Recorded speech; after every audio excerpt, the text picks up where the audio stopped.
So, sa tingin ko po, Mr. Chair, hindi kayo naging success, no?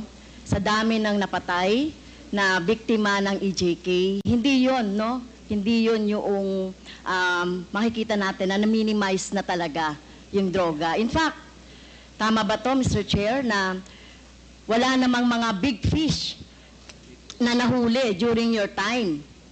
So, pwede magbanggit, Mr. Chair, si Mr. Duterte, na mga big fish, yung mga drug lord, mga nagmamanufacture ng droga during the time. Kasi ang nakita lang natin ay bloody, no?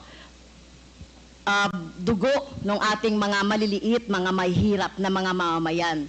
Pwede ka bang magbanggit, Mr. Chair, si Mr. Duterte, na